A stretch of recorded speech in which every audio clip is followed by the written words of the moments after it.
Welcome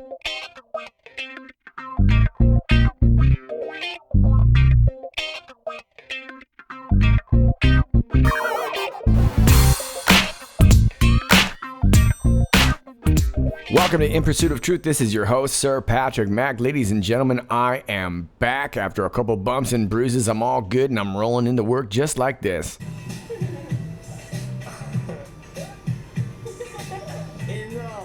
Yep, I don't like taking the elevator. People toot in it. Well, look, boys and girls, I told you this was going to be an ugly, nonsensical news week, and I most certainly was not lying. I've got live, exclusive footage only here on In Pursuit of Truth of the latest Kavanaugh accusers. Yep, turns out there's not just one more. There's many more, and here they are about to come out against Kavanaugh. This one looks like it might have some teeth to it. Take a look.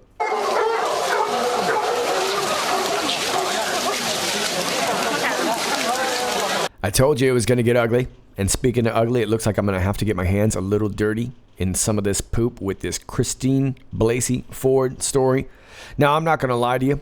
I'd rather kick myself in my own head than cover people like Christine Blasey Ford. This is a trash story. And we know that this is simply just happening for one purpose, which is derailing the confirmation of Kavanaugh, and I still think this is going to go through anyway, but this is just part of the ugliness that we are dealing with this week. Nobody seems to want to go under oath other than Kavanaugh, which should pretty much tell us everything that we need to know. But let's talk about this just a little bit.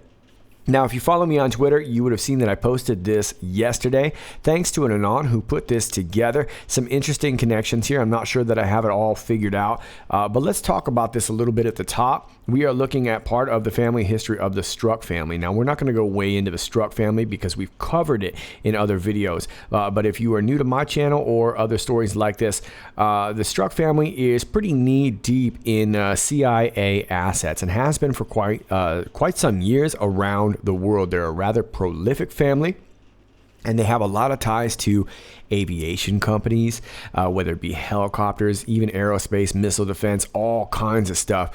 They've got CIA knuckleheads all over the place in this Strzok family. So we're going to look at them a little bit here. You see at the top, this Charles Carl Strzok, married to Frances Mary Moscaldo. Strzok lived in Thorpe, it says. Now, this was obviously pretty far back, 1885. Then we have a Thomas Charles Strzok here, married to Mary Strzok.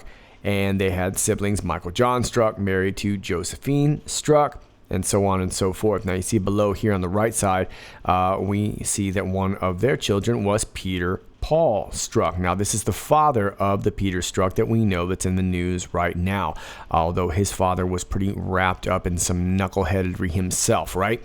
Now, this Peter Paul Strzok II, I noticed a lot of people were commenting that they thought he was married to this Jill Strzok. Keep in mind, this is another part of the family over here on the left side.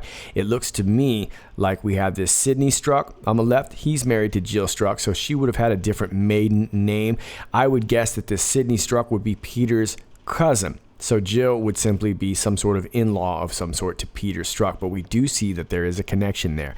And now that is an important distinction to make because Peter Strzok is married to Melissa Hodgman, and she was promoted to Associate Director of the SEC in October 2016, just hours really, after the FBI had found Hillary Clinton's laptop. And she was very instrumental in helping block that investigation. So that's important to remember. So let's talk a little bit about this Jill Strzok over here on the left. And you can see down below that she worked at this Exelis Incorporated. Now, she's currently at Oshkosh Defense, which is down below that. And then we see this ITT Corporation and Adam Aircraft. And we're going to talk a little bit more about that in a second. But let's take you over to this graphic here on the right. We see a Thomas Blasey, 53 years old. Now, I'm not 100% sure, but it looks like this guy could have been Christine Blasey Ford's brother. Not really sure, but we do see that he is working at this Exelis Incorporated. And he's also got an email above the highlighted part at ITT.com. So we have some connections here. Now, he is based in Maryland, Jill Strzok is not. We have a couple address.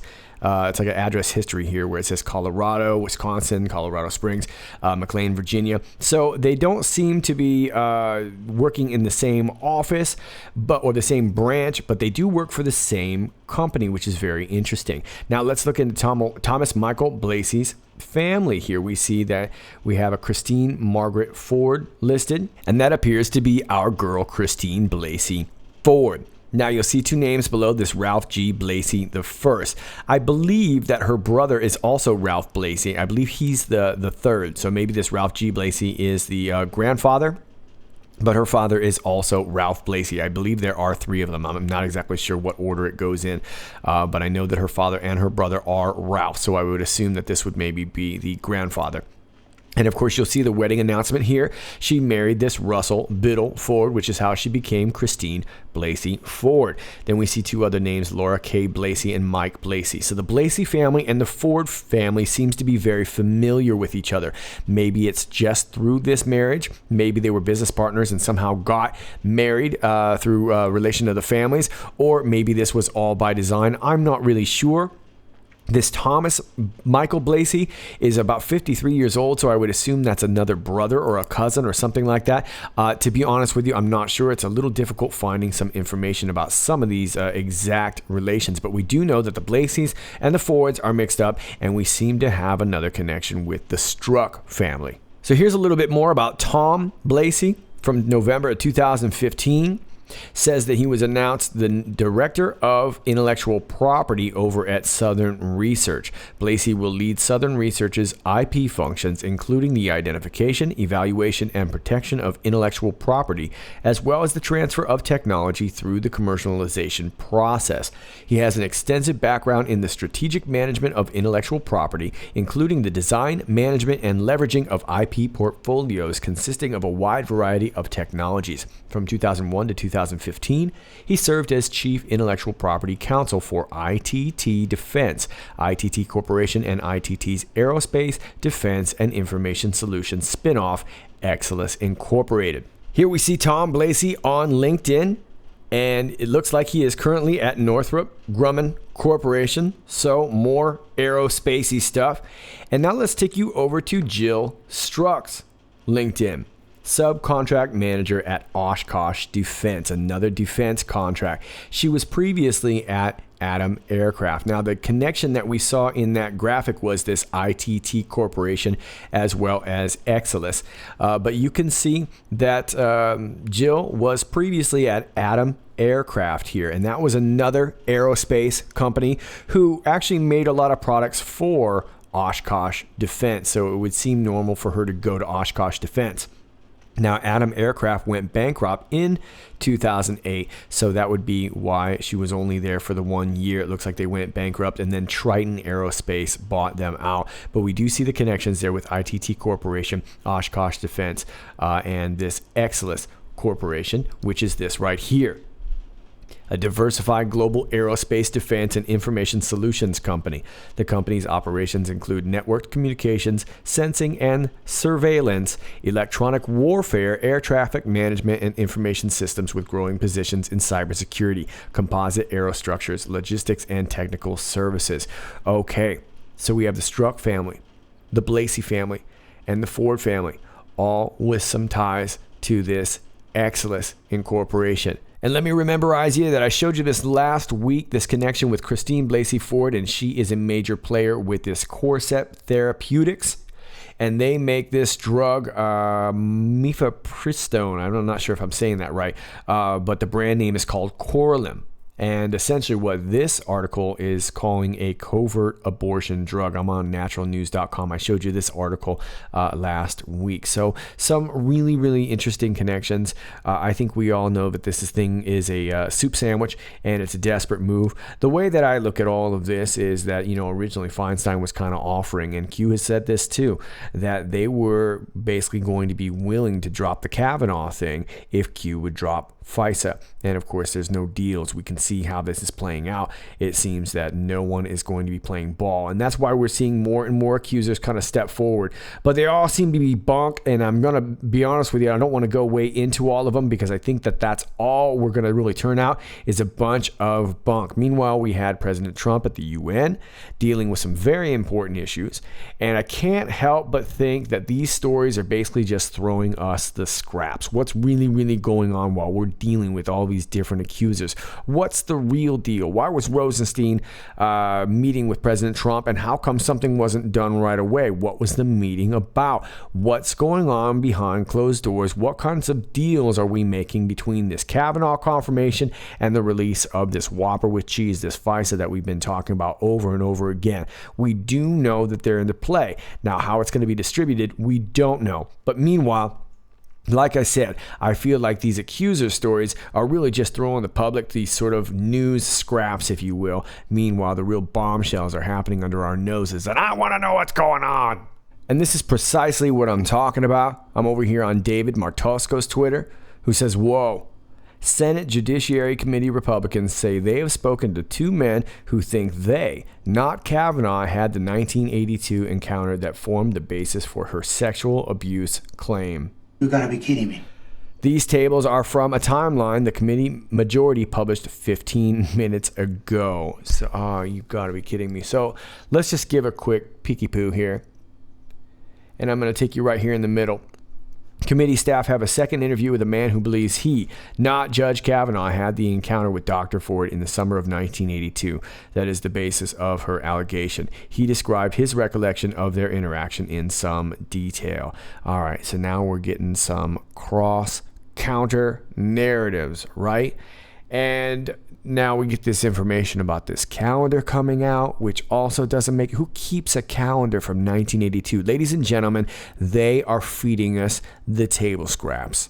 Meanwhile, while the MSM is trying to convince the world that the world was laughing at Trump and his speech to the United Nations, Trump, like a boss, was calling a few select countries out, in particular China, not just on trade in regards to the trade tariffs that he is announcing, but also with meddling in the 2018 elections. Now, give this a listen. In particular, check out the representative from China and watch his reaction. Regrettably, we found that China has been attempting to interfere in our upcoming 2018 election. They do not want me or us to win because I am the first president ever to challenge China on trade. Oh, gosh. Let's check that out again. Look at his weaselly reaction. Because I am the first president ever to challenge China on trade. He looks over at his buddy like, I don't know. I'm just sitting here taking it. My goodness, that's a guilty looking face. What did you do? Are you guilty of meddling in our elections? Seems the whole world wants to meddle in our elections. Now, in just hours, you will be watching Rachel Mitchell's as she interviews Kavanaugh and Ford at the hearing. It should be very interesting theater.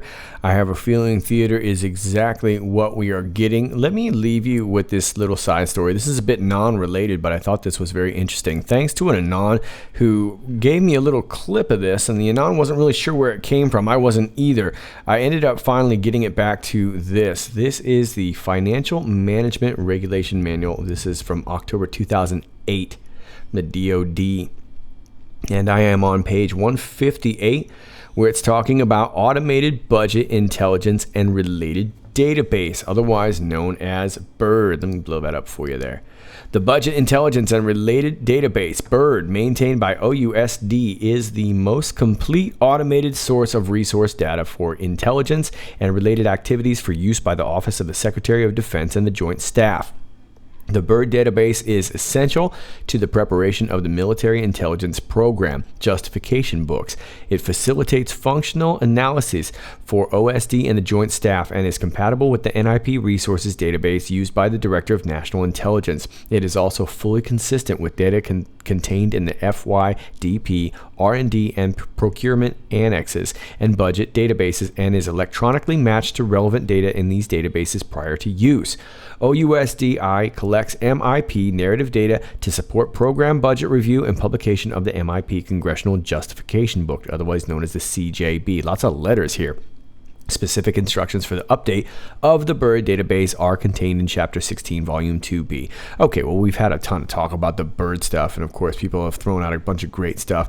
I just thought that was another fun one. Thanks to the Anon who sent me that little clip right there. I traced it back to this, and I will leave you this link down below.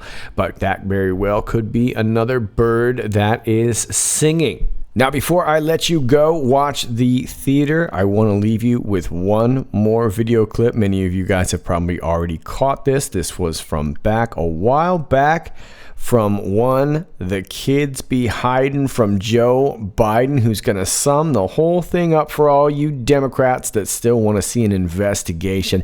Joe, take it away. And the last thing I'll point out, the next person that refers to an FBI report as being worth anything obviously doesn't understand anything. FBI explicitly does not, in this or any other case, reach a conclusion. Period. Period. Splendid. Well, then I guess we can go ahead and move on, right? Okay, well, I have a feeling that this theater is going to play out all the way up until we really look to see if this nomination goes through. And of course, that's going to be happening in October, and that's going to be right around the time, the 3rd, where we're looking at the emergency broadcast system message coming out. So this is all tying together in a very interesting fashion. I'm not sure what to make of it all, but fantastic times that we live in, so please stay safe. If you see something, say something.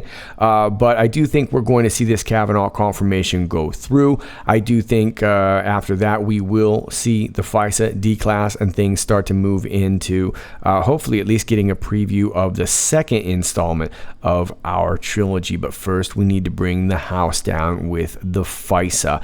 All right, boys and girls, that's all I got for you today. As always, if you like this video, please click like, share, and subscribe.